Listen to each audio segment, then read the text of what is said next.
بحاجة إلى أكثر كثافة هجومية. فريق الفيصلي لمساندة أحمد هايل يمكن أن يأخذ كل صغيرة وكبيرة وشاردة وواردة من الكرات الهوائية والأرضية التي تلعب نحوه أمام دفاع مستبسل بهذه الطريقة. هذه كرة مثالية لفريق الفيصلي رائد النواطير، وينبري إليه العملاق أحمد عطية.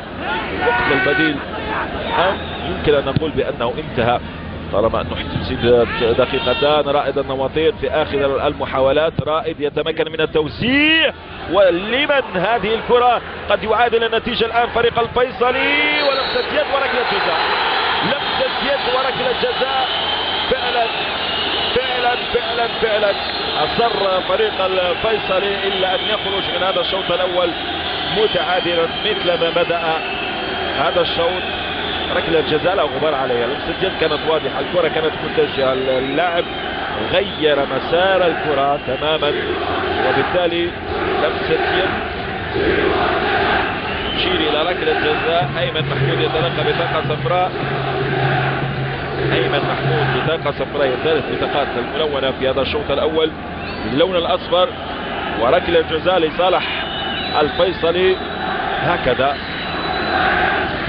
حماد الذي ضيع شيئا من وقت هذا الشوط الأول البديل يدفع ثمنه الآن، لأنه كان من المفروض أن ينتهي الشوط الأول بدقيقتين، يعني في الدقيقة 47، لكن لما توقف اللاعب بداعي أنه يلبس حذاءه وقفازاته حماد حاول وقت استمر، وأحمد هايل لتسجيل هدفه الرابع عشر هذا الموسم في دوري الأردن المحترفين، ومعادلة النتيجة لفريق الفيصلي.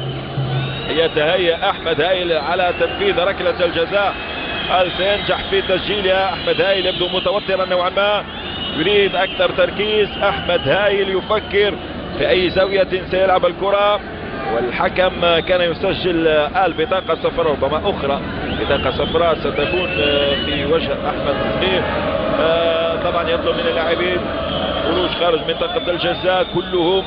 الحكم مراد زوارة يعطي الإشارة لأحمد هايل لتنفيذ ركلة الجزاء. الفيصلي على موعد مع هدف التعادل الآن، هل سيحلق النسر الأزرق بأقدام أحمد هايل، بأقدام أفضل المهاجمين، بأقدام المهاجم الدولي أحمد هايل؟